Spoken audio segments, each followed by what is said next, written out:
Hi, and welcome to another episode of You Haven't Seen What? A married couple's quest to rectify the wrongs of their partner never seeing culturally relevant movies. It's been a little while since you said that. Really? That's fucking Parry. Hi. He's already gaslighting me, folks. I'm Parry, and I'm obnoxious.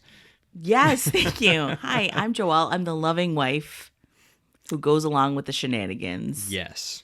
She's Pretty just much. along for the ride. I'm the troublemaker. All the time. Uh-huh. So Anyone who uses the word shenanigans is obviously in on the trouble. Not true. Not true.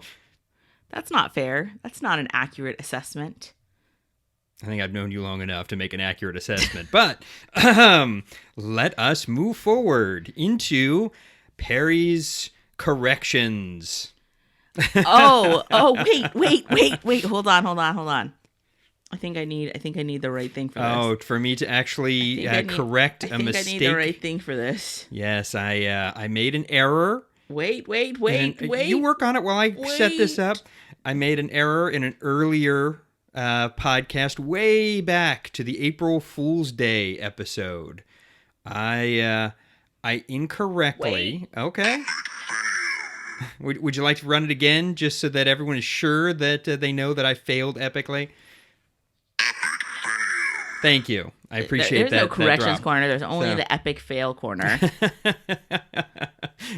So, yes, I incorrectly said that Clayton Rohner was playing the heroin farmer role, and he is not. He played some character in episode 1, and I don't even remember who it was, but he did not play who I thought it was. It was actually the guy who's Mr. Delos on Westworld, who is the heroin farmer. Because we all fucking care. You know what? People who are particularly particular, the pedants will have a problem with that. And so. You had a problem with it. Yes, I did. And I would have had a problem with someone not correcting it. So I felt it was necessary. Fair enough. Do you need to shout out anybody crazy this episode? This is where you do it. All the time. So many times. No, I think we for upcoming episodes we'll do some shout outs. I have some good ones. But, I have two good ones. Oh, okay. Kind of honestly. Yeah. So I know you're gonna shout out another group later, yes. I believe. But I really want to say, if you haven't seen Hamilton, God damn it, go see it. It's kind of sort of like a mind fuck, if you will. It really is a good culmination of just a great songbook, amazing acting, and honestly, just a different way to take a look on Broadway plays, musicals in general. This is probably the first positive endorsement Hamilton has gotten anywhere. So, because no one has been talking about this thing. It's a best kept secret. It's amazing. Why are you raining on my parade? That's really what I want to know. I'm saying something very positive. You are. Right? I'm a big skeptic. I generally don't like going to see movies, which is very funny that we're doing a movie podcast. I generally don't like going to see a movie because that means I can't multitask while I'm in the movie. You tried.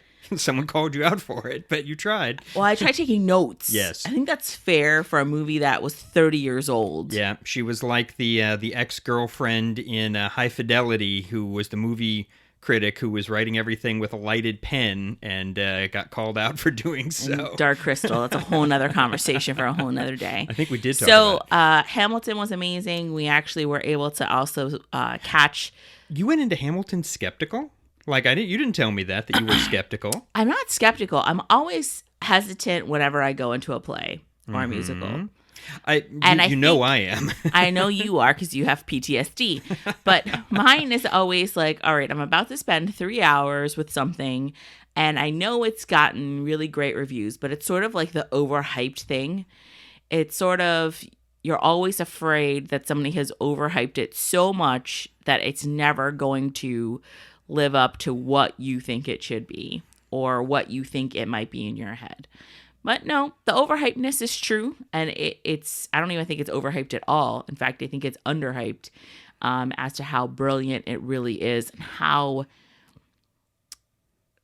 by doing the the musical and that style, how it actually really touches a broad spectrum of ranges of ages and in a very different way. It's sort of like when I see all the upper class white 1%ers who can afford the ticket. Who can afford the ticket and afford the good ticket, right? So they're not like all the way up in the nosebleeds.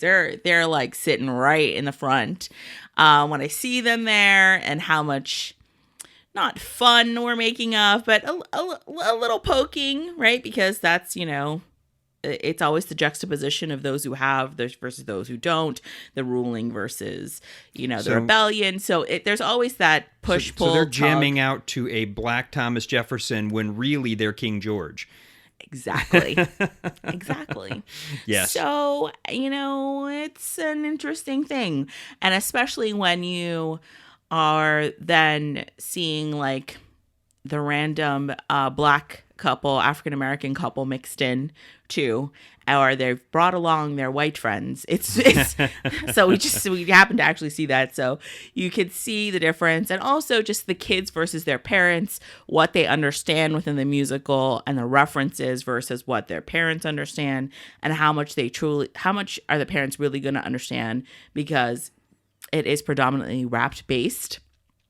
So how much of it do they really catch on to? The references to other rap artists and stylings. Right, old school, or whether or not they can actually understand it because it's not something they're used to listening to. Right, so, the cadence of it. Yeah, exactly. The cadence of it, the slang, the inner slang that's actually being utilized, the millennial slang versus, our age range, Gen Xers and baby boomers, really.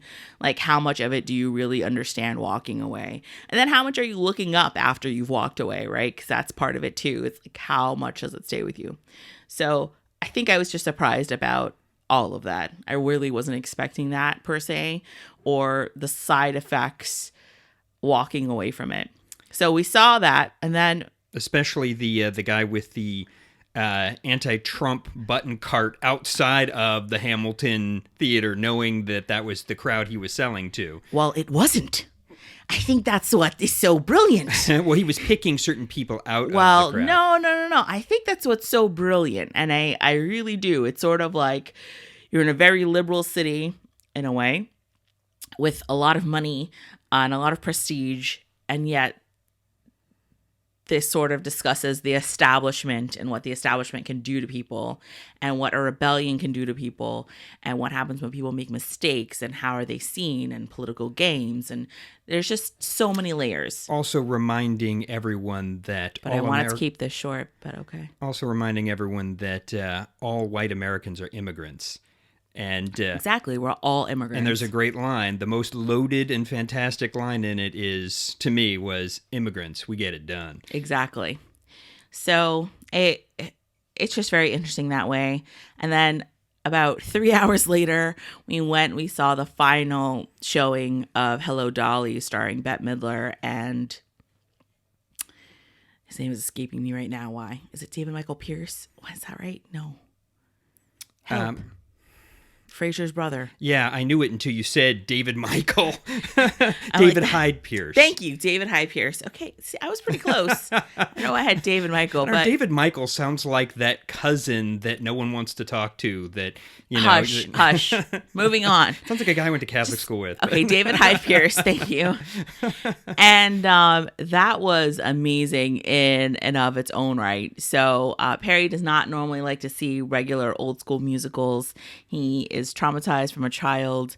We probably are going to review Oklahoma on here just so I can traumatize him some more as he's shaking his head. I'm twitching when you say that. Listen, Sorry with the fringe on top. I'm going to be singing it loudly the entire time. And quite honestly, the only way you could have gotten me into that, because the only thing I cared about with Hello, Dolly was the fact that they used the soundtrack throughout in WALL-E.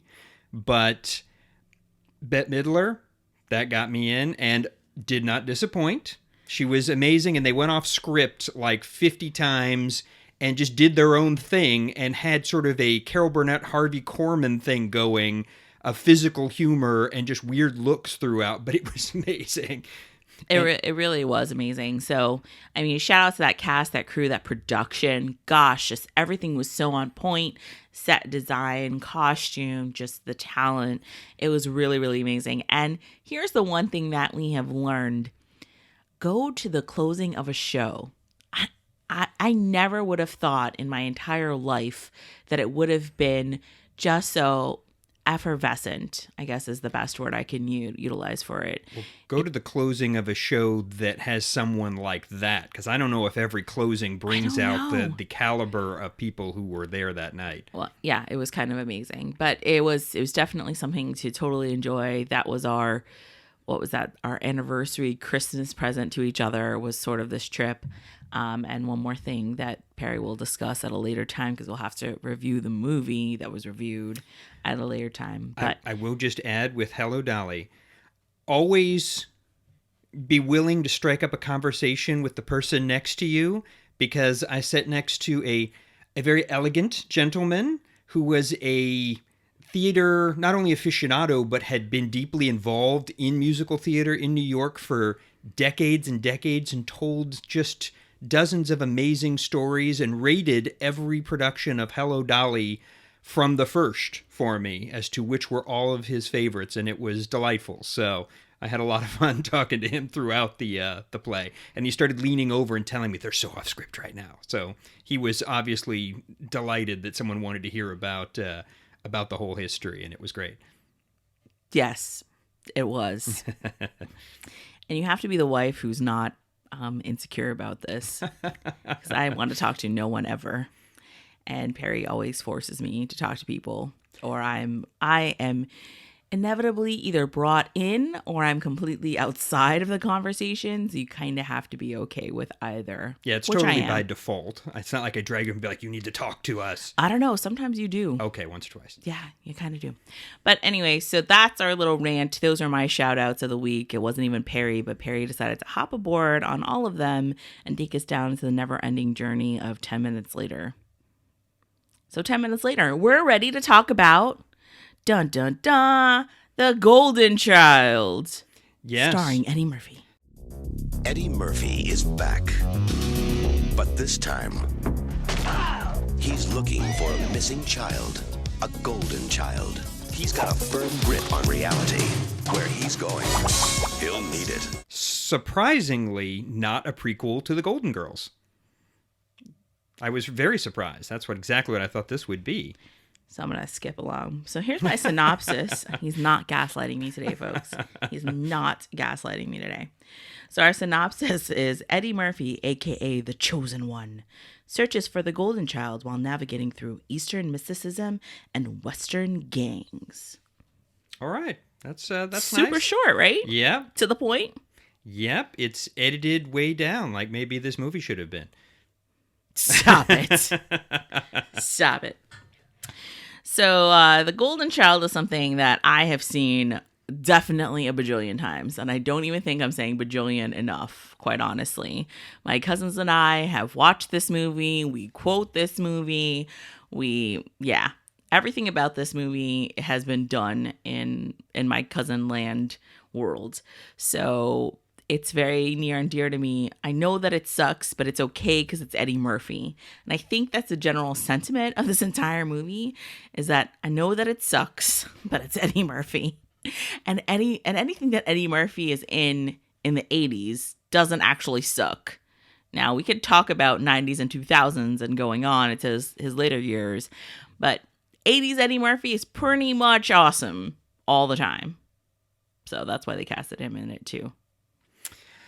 Well, much like Princess Bride, I had heard this quoted heavily, but had never managed to see all of it. There were a couple scenes I had caught here and there, but never watched the full thing beginning to end. And I've now watched it twice within the past few weeks, beginning to end.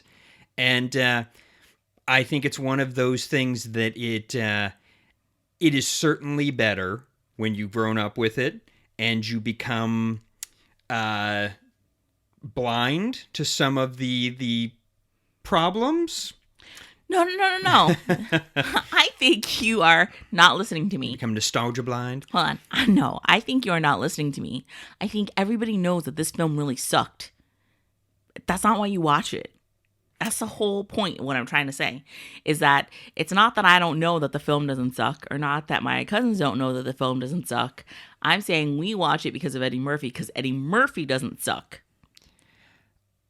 No, his lines in there don't suck. Seriously. Now by degree, Seriously. though, I'm going to start here. By degree, where does this rate with his other famous films? So we'll take Beverly Hills Cop, the 48 Hours franchise. Right. Where does this rate on that No, list? this is like a 4. This is like a 4. I mean, he hasn't hit quite, like, if 10 is Beverly Hills Cop, because I Okay. really do believe probably in my brain that Beverly Hills Cop is the 10. Yeah. Right. That- 48 that- Hours is like a 9. It comes right underneath. So Beverly Hills Cop is the peak of his Yes. hilarity in terms of Yes. acted roles, because Correct. I would say Raw to me is one of the funniest things he's ever done. You haven't seen Raw lately, and all the freaking complications that the 80s brings to Raw. So lately, you have not seen it. There's some off-color, very fucking inappropriate shit that only the 80s could contain. Yeah, Okay. I haven't seen it in a long No, time. you haven't seen it in a long time. So I believe me, I'm with you there. Raw, Delirious, all those It's a wonderful little problematic things, at this but point. they are extremely, just like how Richard Pryor is problematic. Yeah. Like this is also problematic. Not in the Bill Cosby sense, but it's still problematic. Right. So, but if I'm going for number 1, I would definitely say Beverly Hills Cop. Number 2, right behind it, is 48 Hours. And then I would say this ranges at about a 4. I can see that, and I would agree.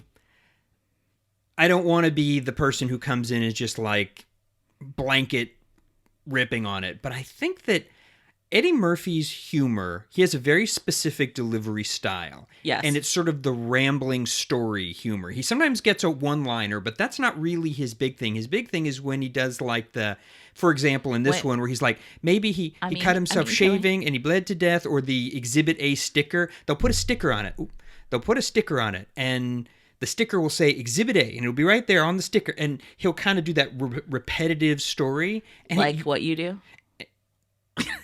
And it usually works, but I felt like in this one, it wasn't connecting. It's like he was doing the stories, but it was almost like he didn't know what he was doing there. And they No, didn't because a seem lot of it to- was fucking ad-libbed, I'm sure. Well, yeah. And usually I think they're ad-libbed, but they work. And for some reason here, to me, it seemed like midway through telling it, he kind of would be like, I don't even know where I'm going to go with this. And it never connected the story anywhere. is so... Okay, that's ruined. Can we go to just favorite quote / podcast title? Do you have a favorite quote? And then what? And then we'll discuss this some more. Okay, well, before we do that, I'm putting the kibosh on "I want the knife" as the best quote. Bitch, I did not fucking say that shit. And it's I want the knife. Because it is Please. the funniest line, and I'm going to do it every time I ask for a knife now. But I think it's too obvious. You should not. So You should not. First of all, you're not even saying it correctly to start off with. I want the knife, please. Isn't that exactly how it should be done? No, go away with that. We get booed off the Apollo stage. Go ahead. The Sandman comes and Yeah, hooks pretty me up. much, exactly. So What's your favorite quote? well, I thought maybe it's your destiny to seek some serious psychiatric help, or the chosen one thing, it's gone too far now. But I'm gonna go with Oh my God. so much.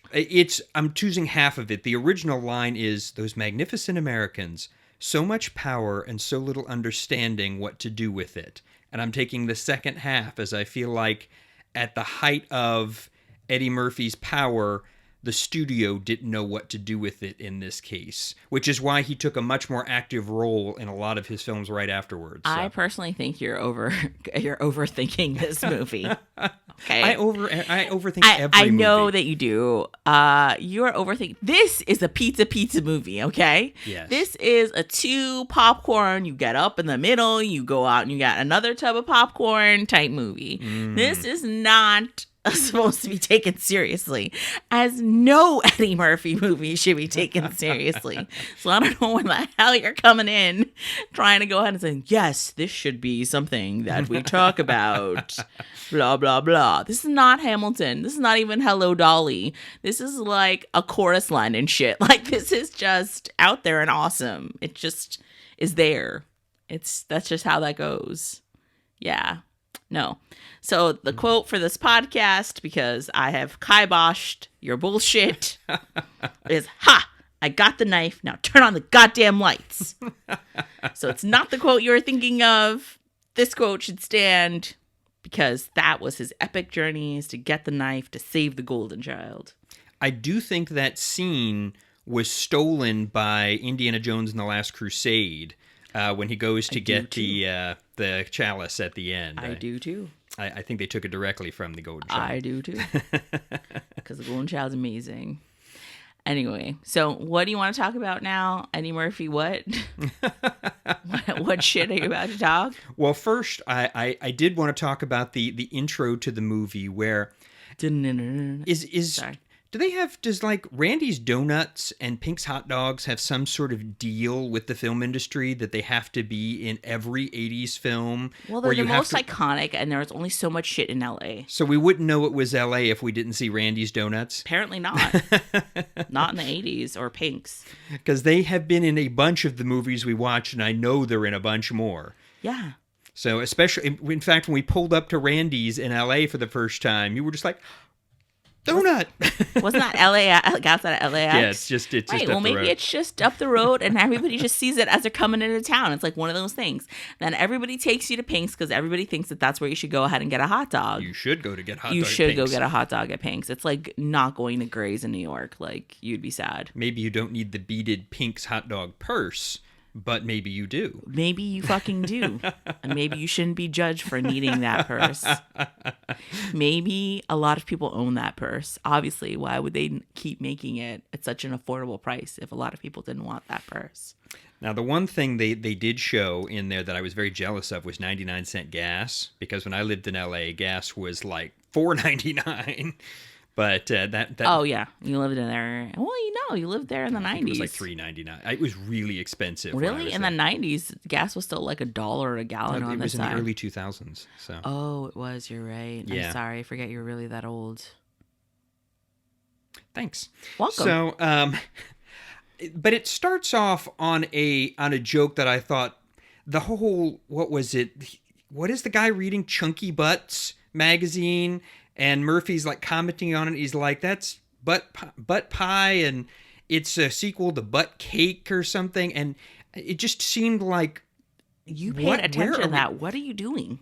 It's just the starting of the movie. Like, you're just getting... It was a very weak joke start, though. It didn't start well. All right, let's talk about this, okay? Do you remember the starting of the movies back in the 80s? There really weren't a shit ton of previews. It was sort of like you were still trickling in.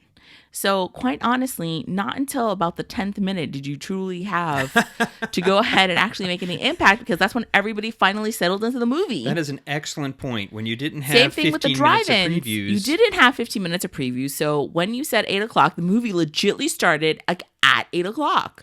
So all the latecomers and shit were still filing into the movie. So really, your big shit shouldn't have been up top. See, I grew up in white suburbia. Like, we were at the movie on time to see the beginning, unless us kids were screwing around really badly. Wow. And then your parents would tell you... This was a PG-13 movie, one of Eddie Murphy's only PG-13 movies until, like, Dr. Dolittle, because he doesn't use the F word in it. But I'm just saying, like, no one was there on time. We were never there on time. That is a good point. It's a good point. And so the beginning never really mattered. Where it does hit funny is the Los Angeles public access, because that is exactly what LA public access is like. And, TV. Well, when you've got the guy who's doing the show, but he keeps drawing attention back to himself and away from the public service message and what Eddie Murphy's trying to do, that is, everyone wants to be an actor or famous, and so that works. And also... So Eddie Murphy was going on public access to go ahead and spread the word that, God, what the hell is her name? Got kidnapped. That a girl who we never see alive in the movie was kidnapped. Right.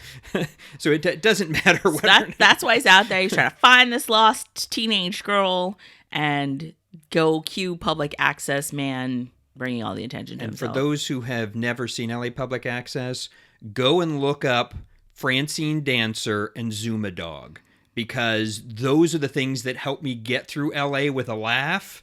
Were public access figures such as those two. So that did ring very true for me. Okay. Any other moments to There remember? was a lot of swallowing. Okay. Any other moments you'd like to remember in this opening scene or in general regarding the movie before we start talking about good, bad, and ugly and all that ish? I do think it's interesting that Eddie Murphy never did anything like this again, did he? This was sort of the only film of this type. But I really want to tell you it's because it was a one-off. I think Paramount just wanted him to do this. He had such success coming off of 48 Hours and Beverly Hills Cop and all of those pieces that they just sort of wanted him. They knew that if he was in a film, it would be a blockbuster. And that's just how that sort of went. They had this. He picked this. Well, I know. They had this film. They did a bidding war on the script. And this was all production notes. But we need to talk about it, right? Because obviously this is killing your brain right now why he did this movie. And it's killing my brain like why he did other movies. So let's just say that he was on a... I'm really loud. A little. I'm caffeinated. I know. You gave me the caffeination, and then you gave me another cup of the caffeination, and you wanted me to be animated. Okay. Great. Don't know where I was. I think I was talking about the studio. Yeah. So, I don't remember. Anyway, he did this movie not because I think he thought this was the best thing ever for him, right? The studio felt like it should go one direction. They had a bidding war for the script, whatever. And they said, okay, we'll give it to Eddie Murphy because it'll be a blockbuster. I don't really think they're thinking too heavily on this. They're not really worried. Well, I think that it did help him to... And then they had to rewrite the script to tailor it to him, which is the downfall. Yeah, because it's not what it was originally, and we'll get to that. Right. But I think actually, though, it was a moment where it helped him to realize... I need to be a little more involved. And sometimes that's to the detriment when actors get overly involved because they're not that good at it.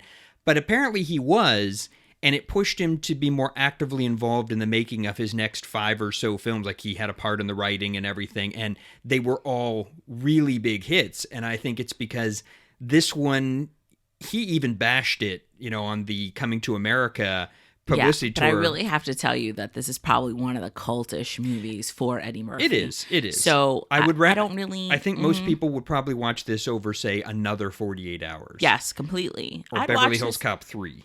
I don't know. I really like Beverly Hills Cop 3. Really? I like all of them. Yeah, I'm a Beverly Hills Cop fan, but we also watch those incessantly. Thanks, Cousin Clan, because that's really what happened. We watched those so many times. It was like on repeat, I feel like. And then it was on cable. I feel like that was like the epicenter of cable was all of this. Yeah, I would agree. Many repeated plays on cable. Yep. Plus Brigitte Nielsen. She's amazing. Well, I think what it taught us was that mysticism and Murphy do not mix. And Hollywood sort of made that their mantra, and so did he. And I think he was much better for playing cops and convicts. Okay. I'm going back to my original point at the very beginning. This is not really supposed to be taken seriously. This movie is not serious whatsoever. It's not. So I think if you go into this movie expecting some fucking golden nugget, you're going to be sorely disappointed because it's not. The only thing that it is in terms of a golden nugget is specific sections of the movie where Eddie Murphy is at his finest, right? So the Nepal, I think, is hysterical. The whole freaking sequence regarding Nepal is hysterical. From the plane to customs is amazing. The airport scene going back, I thought was funny. Yes. And the on the plane, because he's being the ugly American making fun of the music that they're playing on the radio. And so it's kind of being that oblivious jerk American, the way he's singing. Plus, it's just a very Eddie Murphy thing to do, to start singing in the style. But do you know one of the lines he mumbles in there is Eddie Murphy is a cool guy? I know. I thought that was great, actually. So yeah, that sequence is very funny. He has moments, of course. He just seemed very lost a lot of the time to me. I just think you're overanalyzing it and not taking it for what it is. Like, you're looking at it like, I'm a serious film critic and I'm going to go ahead and go through this. And I'm just like, let's just go on the ride. It is like, let's just go on the wacky ride, and eventually you're going to feel like you're going over the waterfall, but it's cool. Like, we'll recover a little bit and it won't be so bad. And at the end, you're like, I'm not quite sure what I went on, but it was fun. That's it. That's all this movie is about, is just having some fun. Taking it too seriously is like taking Goonies too seriously. Like, we don't do that. We are not going to compare these two movies. Don't even go there with me. Well, okay, what I'm trying to tell you is that this Goonies Back to the Future was like heavily played. Like this was in the same rotation as that for me. So when I'm looking at it, I'm just looking at it as a kid listening to some off-color, inappropriate jokes. That's the only thing that I'm looking at it as. I'm not looking at it as... were you allowed to watch this? Dude, I was 9. Once again. So maybe I was 10. Okay? Well, it's PG-13. Mm-hmm. I was a pretty old 10-year-old. And I'm saying to you, like, this was not... Like, I didn't take any of this seriously. I don't take movies the same way that you do, I think. Which is why we're married. Because I don't think you could stand to have somebody who took movies the same level of seriousness as you do. It would not work. This dynamic would not work. No, the podcast would not work, because it would be going, yes, exactly. I agree. Let's go write a paper about it. But no. And I'm here to tell you, sometimes you just need to have fun movies. This is like a two-pop. We need to come up with a new rating system. This is just like maybe I need to like preface you, like how you need to preface me for Dark Crystal, that was going to be like some scary shit. Like, this is just a 2 popcorn movie. Like, you can get up and go do something and come back, and you really haven't missed anything. It's okay. No, I think a 2 bathroom break movie. I think that's how we should Stop rate it. it. How many times can you leave the theater and not feel like you missed anything? I mean, you can leave this movie all the time. That's what I'm saying. 2 bathroom break. It's okay. Maybe, I don't have to do anything serious. Maybe 3. I don't have to do anything serious while we're doing this. I mean, no, honey, I'm not relating bathroom and movies, okay? I mean, but it is definitely like a 2 to 3 tub popcorn type of a movie. You just go, you come back, you go, you come back. You don't really miss anything. It's fine. It's okay. It doesn't always have to be so serious all the time. I don't actually like movies that are so serious all the time. What? No, I'm just saying, I'm not sure where we're going now. I don't know where we're going either. So I think we should go back to Good, Bad, and Ugly. No, don't say go back to, because we never got there. Okay, fine. We never got there. We're now approaching Good, Bad, and the Ugly. I'm not re-whistling. Just keep it all in. I'm caffeinated. Go. Go where? Good. What is your good? I think you're just supremely lost. You're like, I am in note-taking land. And I have, like, no notes. I am in I cannot keep up with the caffeinated kitty land. You gave it to me. I'm just saying. You handed it to me. I asked for more, and you handed it to me again. You didn't have to. You didn't have to. Yes, I'm just letting you know. Because refusing you a cup of coffee would go over really well. What you could have done, I'm going to let you know what you truly should have done. Yes, please. So what you should have done was you probably should have given me half the cup of coffee and then done the other half with like creamer or whatever. It all had creamer. No, I'm saying you should only have given me half the amount of caffeine. That way, when I asked for the second cup, it would have been just me having 1 cup instead of having 2 cups. 1 + 2 + 2 + 1. You get it? Yes. Do you even get that reference? I do. Yes, it's Clue. Good. That's why I'm married to you. See, exactly. That we can still say married because I know 1 the Clue references. +1 + 2. So my good was the dream sequence, because to me the dream sequence is the thing that does work. It actually, to me, was the funniest thing in the whole movie, was that dream sequence, because it's just bizarre and crazy, but fun. And so that, to me, that was the good.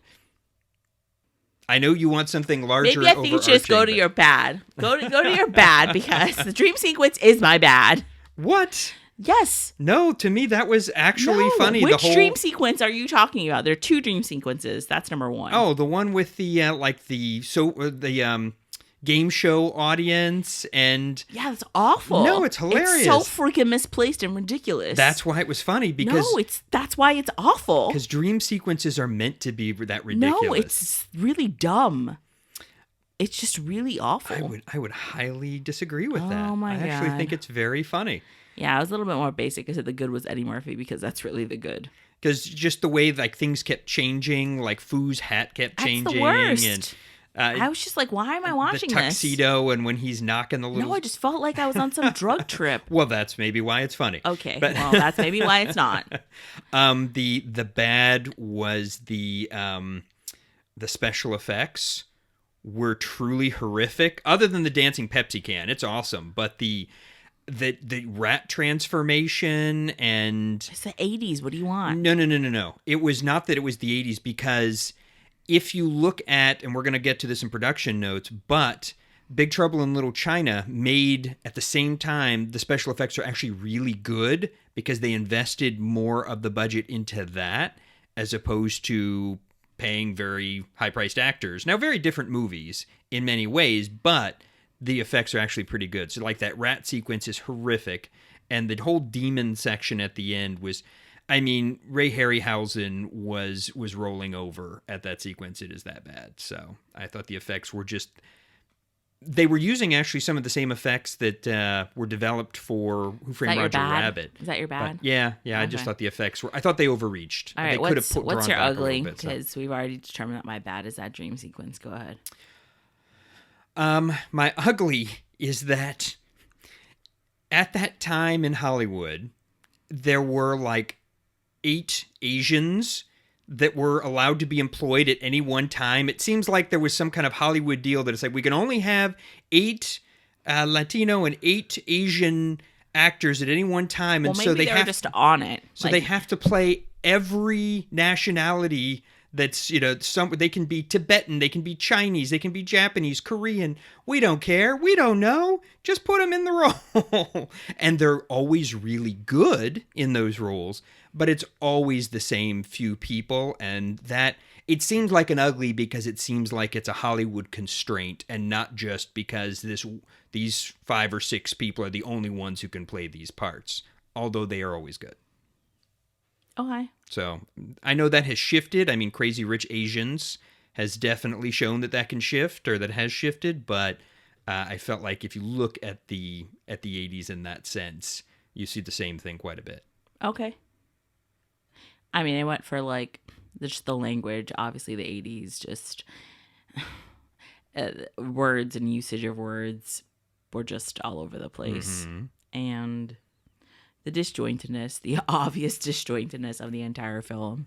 It really was just a shit show. Wrapped up in a couple of comedic moments, which I appreciate. That's why I still watch it. That's what I got. Production notes with Parry. Production notes with Parry. Here we are. Well, of course, this is number 1 on IMDb, so a lot of people know this already, is that the golden child is not a boy. Right. The golden child is a girl with a shaved head.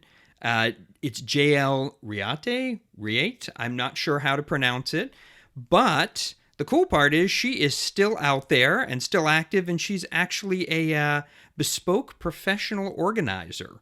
So if you look her up as Jasmine Riate, Reate, on Instagram, you can see that she's done a lot of really cool stuff, actually, as an organizer. So that's pretty fun.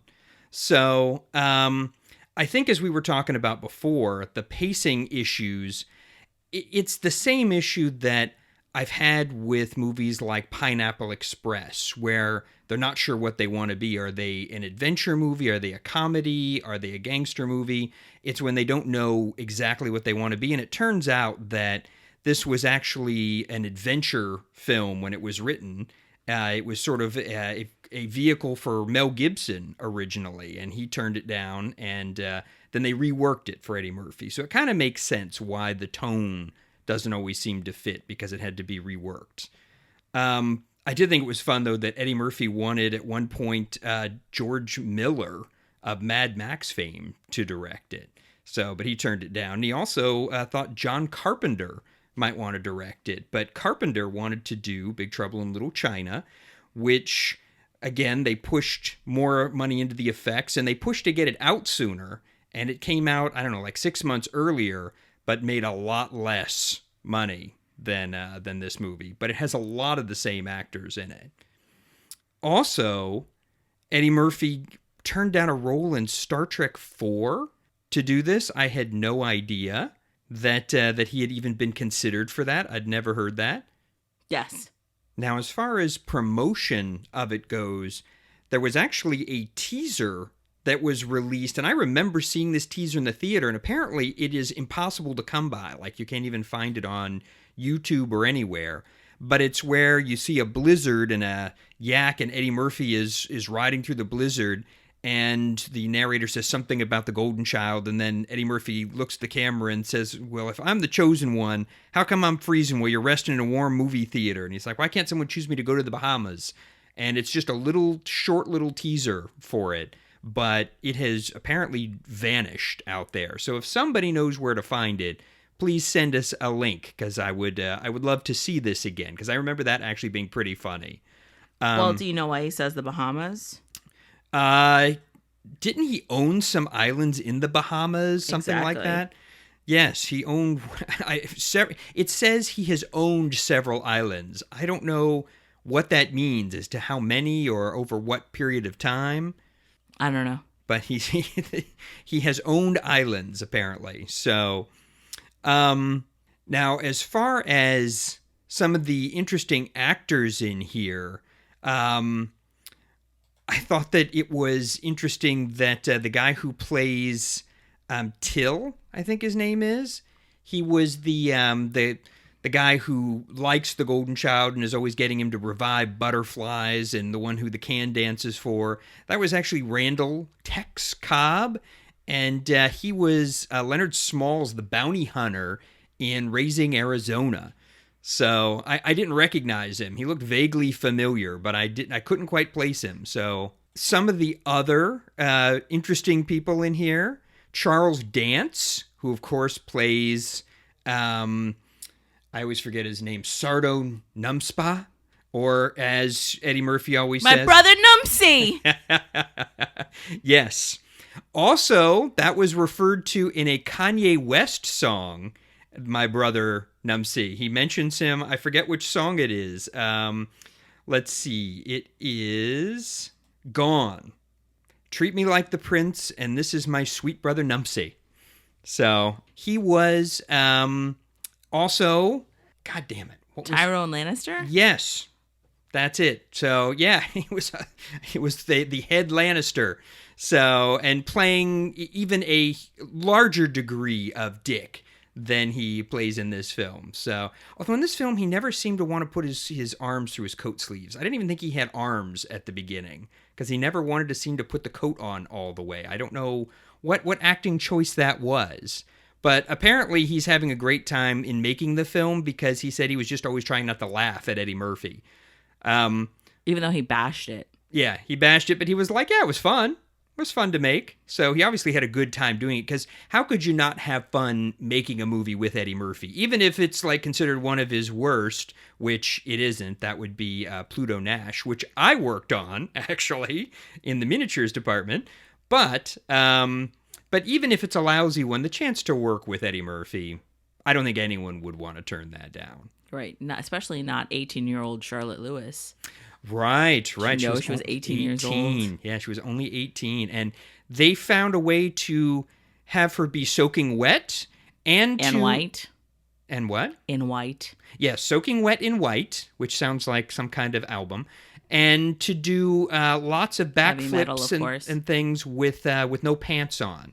Like, she just can't find time to put pants on before she has to go into that karate section or martial arts section. It's the 80s.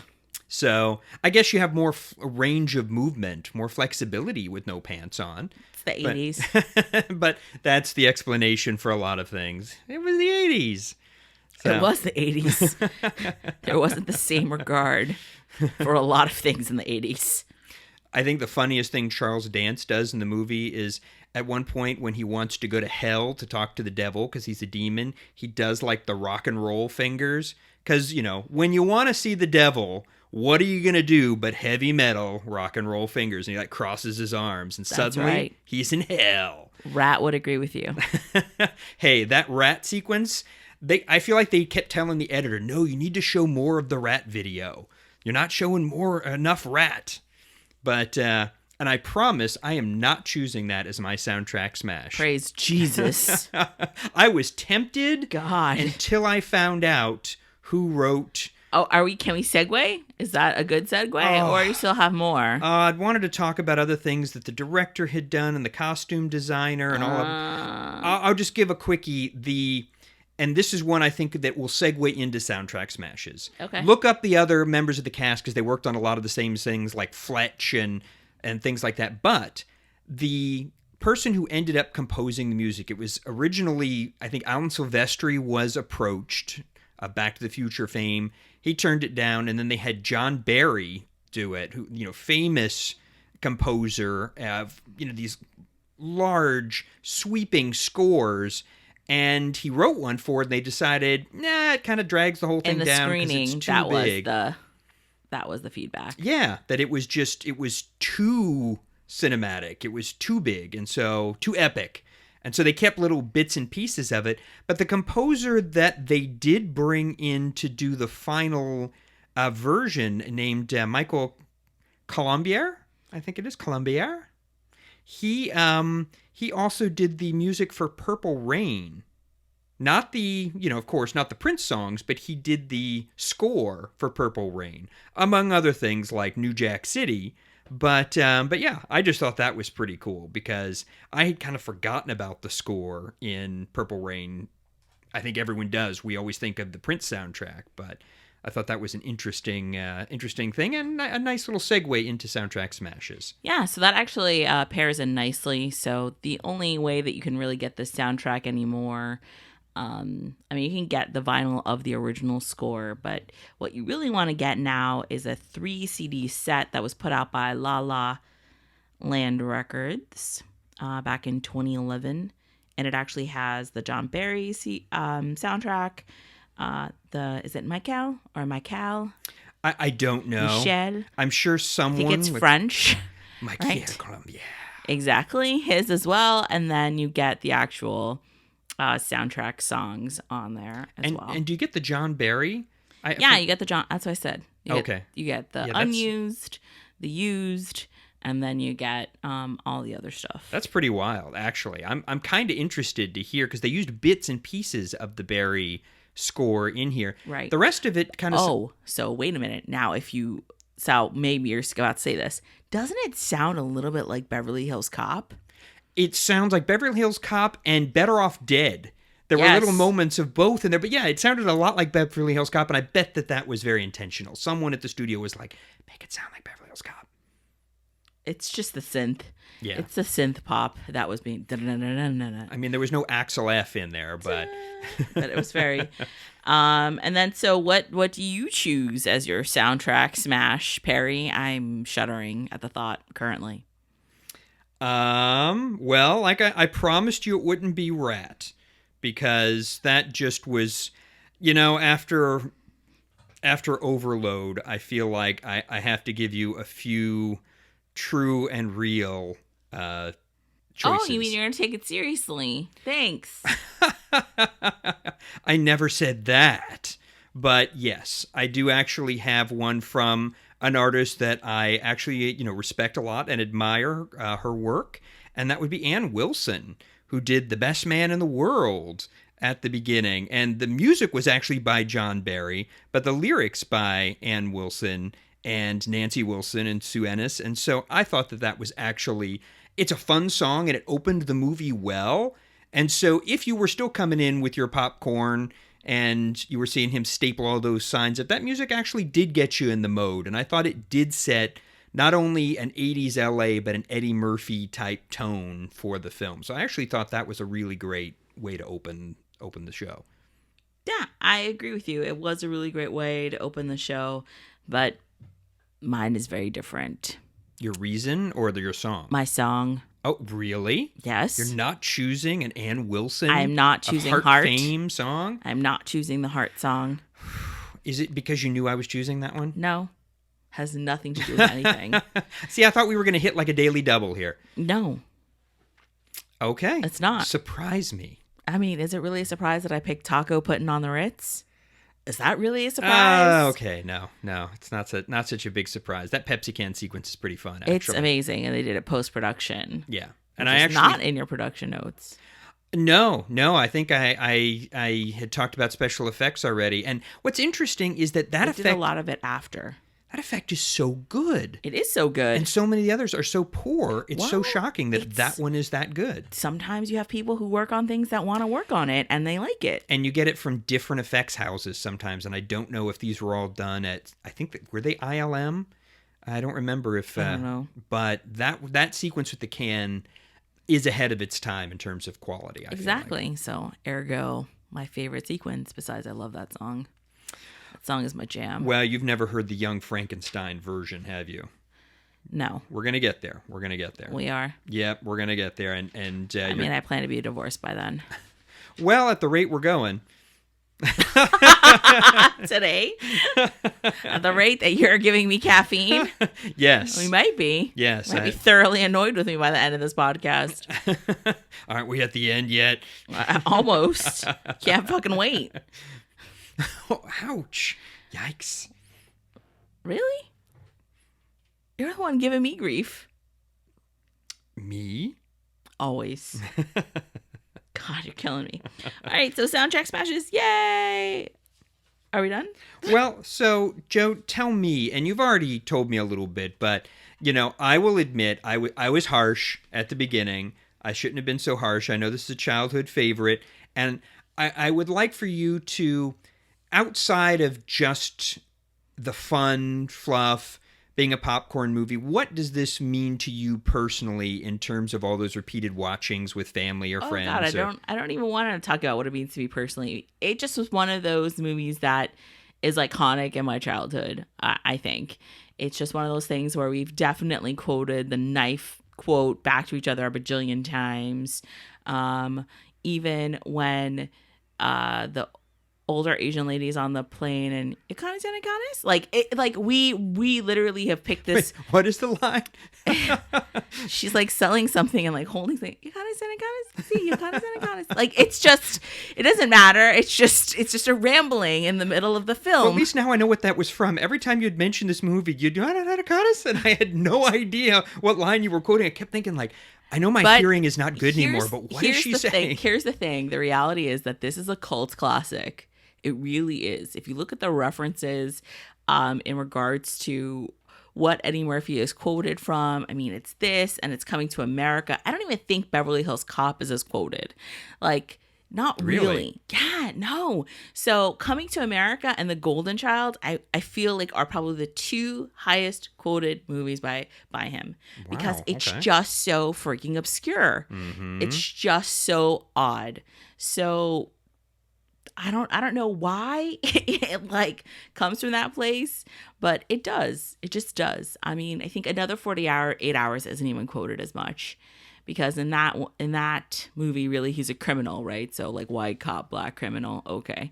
Beverly Hills Cop is oh, well, he's from Detroit. He's like a ghetto cop. It's different. In this one, he's supposed to be this legitimate chosen one as the savior of the world as a black man in the 80s. And it's never mentioned. There's not even a passing joke made to the fact that the chosen one is black. No. And I thought that was really interesting, No, actually. he's going to save the world. He's revered, right? Coming to America is the same concept. He's going over there, but he's actually the rich super prince, and he is revered. It's from a cultural perspective, it's a definite distinction. And the only issue that any of the characters from Tibet supposedly have with him is that he's irresponsible, right, and not taking this seriously. They don't mention color or background or anything because he's the chosen one. Yeah, And they all know that he is. Like, it is an assumed thing. It's sort of like being the prince, right, and coming to America. It's this assumed thing. So it gives Black folks a different stature and a different status. Like, oh, yeah, we can come and save the world. That's not how they were looked at, right? Or that's not how he was even looked at in other comedies. I think that's probably why Dr. Dolittle goes over so well. It's because, oh yeah, he is the one that's chosen to speak to these animals. Like, he can do it. It's extraordinary, and it's not bogged down or mired in, oh, well, he's a corrupt cop, or oh, he's a criminal, or oh, he does criminal activities as a cop. Like, oh, he's breaking the law as a cop. It's not even in that same realm. So it's different. Right. The way that he's viewed. Because he's not even...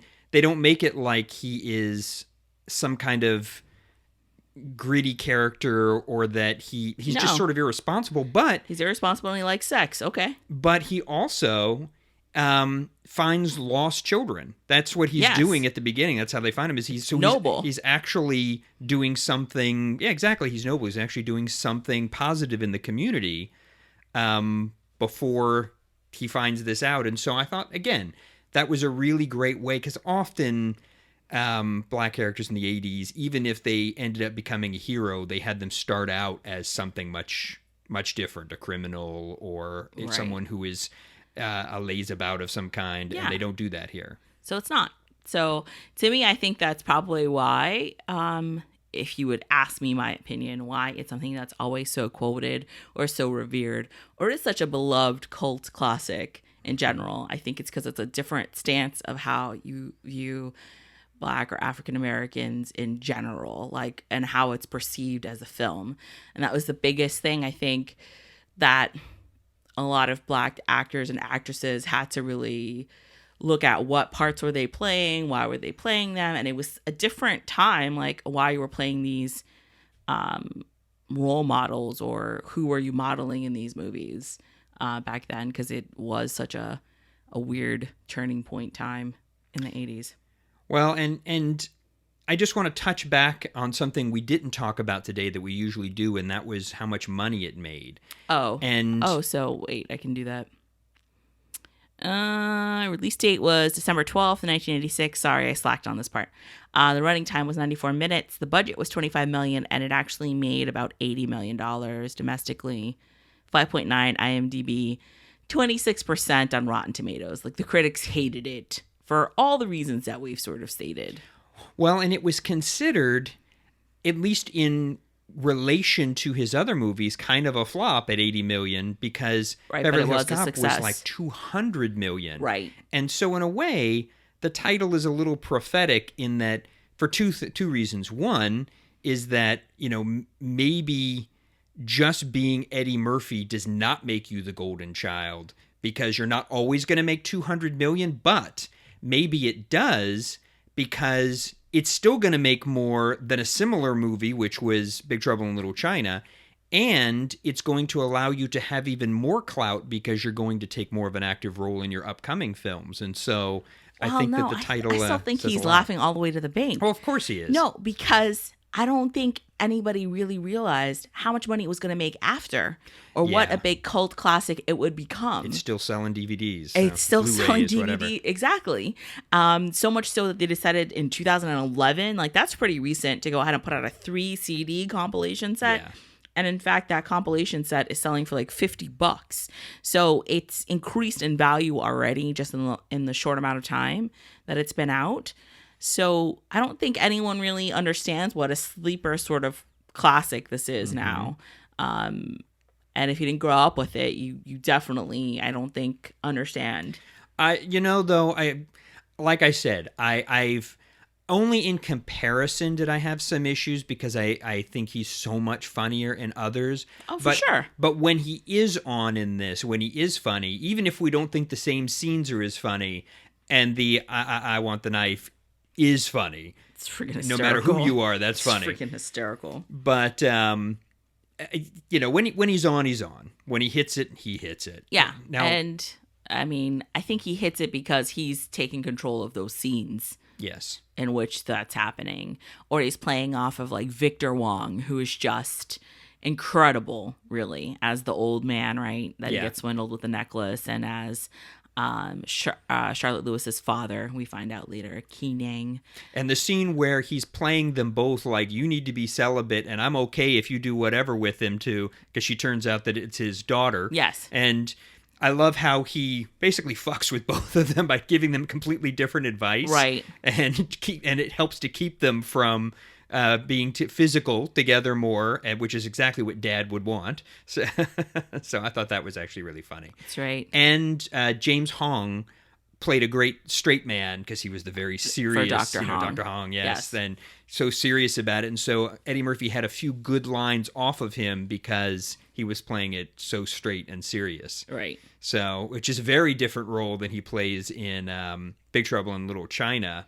Well, John Carpenter was so hysterical, he just had to like rush to the box office. Yeah. He literally made sure that they got it out there those 6 months in advance. He was racing. He knew once Eddie Murphy would come in with something very similar that he would get blown out of the water. So there's no way that they were the production times. He was rushing through production to get it there faster. Rushed in like the Pork Chop Express. What? You'll get it when we watch it. Big Trouble in Little China? Yes. Yeah. Okay. That's right. Low pan. So, now a question. If you did some interesting research, and I don't know if you. Oh, I didn't share it. Okay. Well, let me reset that then. Okay, go ahead. So, in kind of heading into our closing here, you found some really interesting material in your research, and new segment. A new segment every show. You're so fucking ridiculous, that new segment bullshit. Because you just come up with it. God, you're gaslighting me. It's so annoying. It's the tropometer. Jesus, you're driving me fucking crazy with this bullshit. Where does the tropometer fall? It's not as if we've had this discussion prior to coming onto the podcast. He does this on purpose. While we're sitting at let's have this new segment. Go fuck yourself. I hate that shit. Remember my philosophy, the put the candy in your mouth before you then ask for an apology. Let me start that again. That just sounds all types of wrong. All types of wrong. No, I don't think you should start it over again. I think that's perfect the way that it is. I don't want to edit it and revamp it, but I want everyone to know what a true shit you are. And that explains a lot. Right. Sometimes it's the only way to get things done. I could say so many things right now. I'm choosing to refrain. So yeah, there is kind of a funny little piece that I did find, because Parry through this podcast and through Parry, I found there are a lot of words in vernacular that I don't really know, right? And nuances regarding film that I might not have been privy to, having not done this podcast or not been married to this crazy man who I'm married to, who I love dearly. Most days. It is the word trope. So excuse my ignorance, all right? Just remember that I have a CJ major and I deal with murder and burglaries and serial rape and things like that. Like, I don't deal with and how to prevent these things, and I'm looking at things from police perspective, so I don't necessarily regard or use the word trope anywhere in my normal everyday vernacular. You just don't. You just don't. And so when I heard the word trope, I'm like, what is a trope? And Parry, would you like to explain to everyone what a trope is if they don't know? Maybe they do know because they're listening to a movie podcast. It's a small woodland creature. Stop it. Gaslighter. No, tropes are overused elements in films. They're things that you will see reused and reused, and to the point where you can predict them in a lot of very unoriginal or uninspired films. And, the first time they're done, they may be original, but they get done to death. And so there are standard tropes in a lot of different genres. You see them in, horror, sci-fi, everywhere. Right. So like the virgin never getting killed, but the loose girl always getting killed at the very beginning. Right. Let's give examples. What are more examples? Oh, the kid's not going into the room. Right? That they're told not to go in, but they go in anyway. Right. Right? So those are tropes. And so now everybody knows what a trope is and life is great, whatever. Well, this sequence or this movie has no shortage of tropes. as defined by, and I want to make sure I get this website correctly, it's tvtropes.org. And if you look up the Golden Child and the tropes, they literally list all of the tropes that are within this film Which and is within other films. Awesome. I feel like we need like crazy charts and graphs created from this website because it is so much fun. So I'm so glad that you've offered to create all of those because you know that I'm not creating those. I think they need like animations of these tropometers. Wonderful. You trope yourself to death. I'm just the one that found it. I'm the researcher who found it. You do with it whatever you want. But they do a really fabulous job of breaking down all the tropes within the film, and they have other films as well. So we'll go ahead and we'll post the link to this and maybe just a couple of examples. What would you say this rates on a tropometer? Oh no, this is heavily filled. I think but I'm not doing the tropometer because that's not really a segment. So eat it. Well, and I did want to add that tropes are the signs of just a very poor screenwriter in particular, or studio executives who will shove them in. It's not always the screenwriter's fault. I didn't want to leave it in one person's hands. Sometimes it's that studio executive who is thinking about the money but is not particularly creative. Not all producers, but some, and that's often where a lot of those same tropes will get shoehorned into a film and often will fuck up a decent film. I don't think so. I just think that this was, so if I look at it to me, right, and all these tropes, the whole film is just tongue-in-cheek. So having the bajillion tropes in there is just adding to the whole tongue-in-cheekiness of it. And that's where I think that's why maybe what they do is they do it. Yeah. So like the Scary Movie is literally all the tropes in other horror films, right? And that's where it's genius, is when tropes are used as a joke. They're used against themselves by a savvy audience, or for a savvy audience that recognizes them. Now, in like Scream, they laid them out for you so that you knew what to look for. But I will say The Golden Child did have some intentional items like that I'm pretty sure were meant to be funny because they were riffing on something else or were an intentional trope on something we had seen before. So I do think that they were being smart on some of them. Exactly. So either way, this site is truly amazing, and it's pretty funny to go ahead and go through, and then they give you examples of what they mean by the tropes. So they've put a lot of thought and work into this. So like I said, we want to give credit where credit is due. We'll have that link up on the site for the page for Golden Child as well too. And I think it's time to wrap it up. Yeah, I have you said everything you wanted to say? I think so. And within reason. Well, I mentioned 99-cent gas, so I feel like, that was the big thing I needed to cover. Good. I've only cursed at you a couple of times. That's okay. I was curse-worthy tonight. So You were. I think Parry forgot this is supposed to be a light-hearted thing.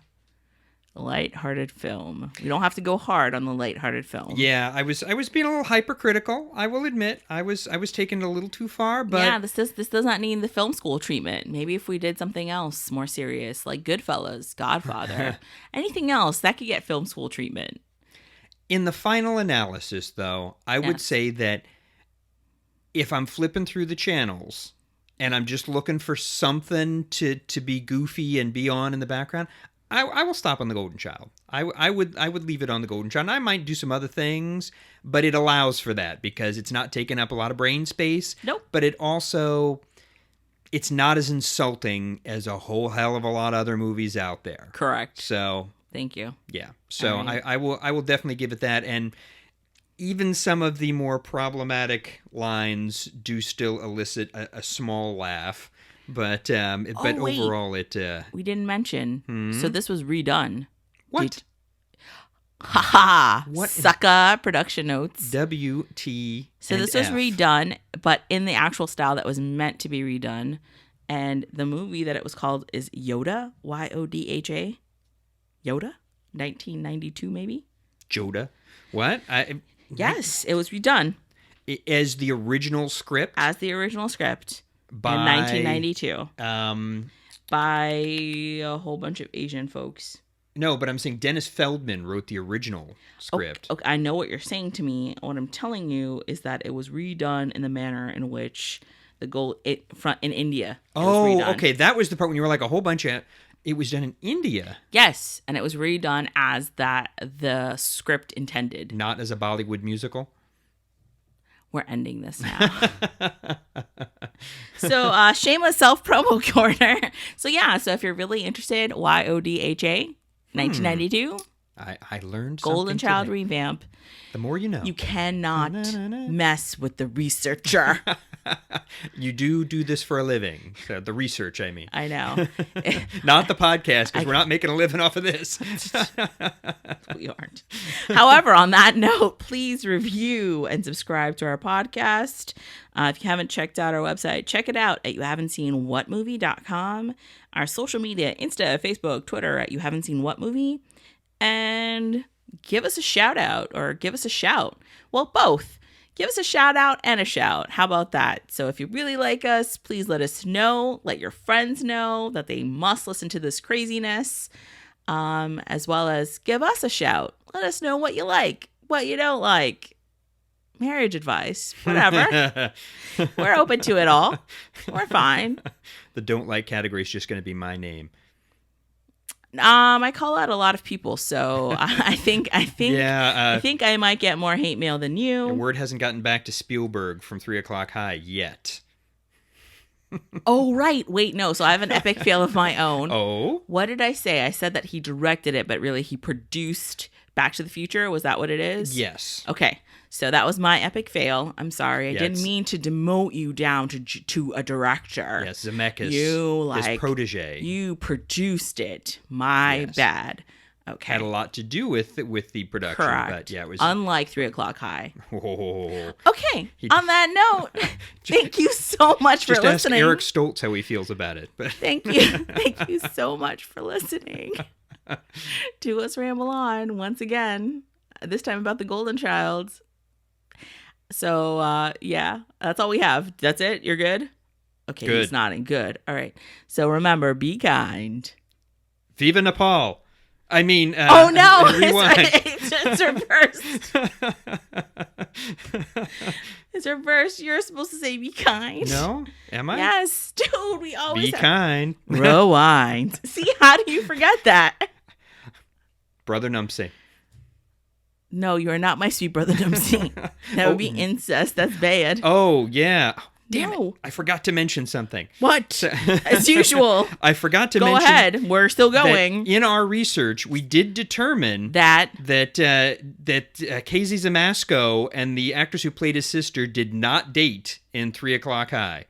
Because, after all our research or all our discussion, our long and unnecessary discussion of actors playing siblings they dating. don't always sleep with each other. That was only once. Well, that seemed to be what was That we saw. indicated in that discussion, is that it No. was a common... It's not a common thing.